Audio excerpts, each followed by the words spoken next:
When you're studying, how do you create your summaries? Have you ever found yourself in a situation in which they don't help? In this video, I'm gonna talk about some of the do's and don'ts of when you're writing your own class summaries. Let me start with the rule number 1. You do not write everything that was given in class. Your summary is not a copy of everything that was given in class. Instead, it's something that you do as or after you're going through the material and you're studying it. The second rule is twofold.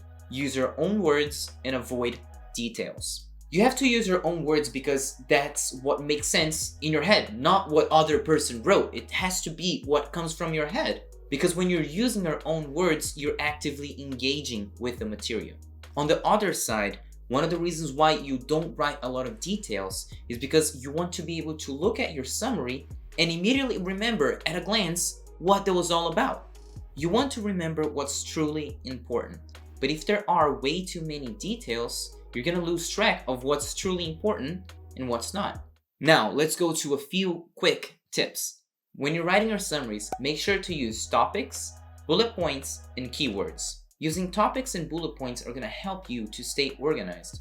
And when you combine that with keywords that are memory triggers, you're going to be able to find the information a lot quicker. And that's really the point of a summary. Tip number 2, use colors, abbreviations, and symbols.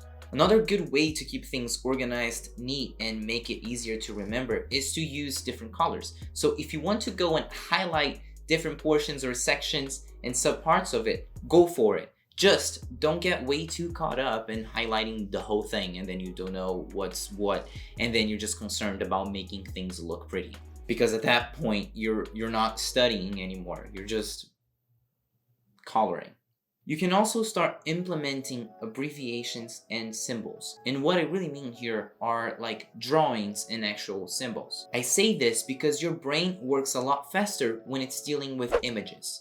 Example, if I say drink coffee in the morning, well, that takes a certain amount of time to read and write, right? Well, if we do this, you get the same idea, but a lot quicker.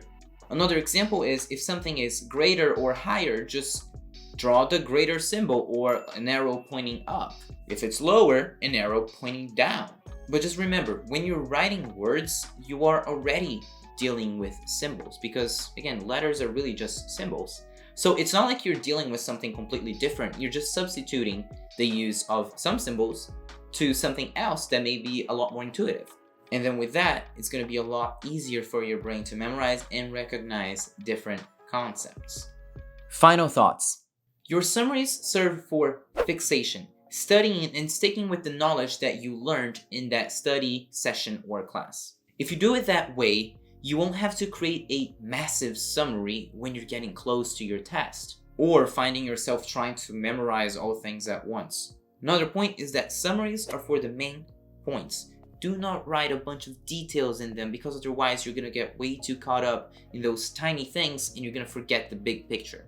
And in fact, if you are creating a summary for each class or every week or every 3 days for the classes that you had, once the time comes for you to take a test, not only you're not going to have to create a massive summary, but you're just going to have to put them all together. And then you're going to look at them and you're going to quickly realize that, oh, I already know this material because guess what? You studied it and you created summaries that work for you.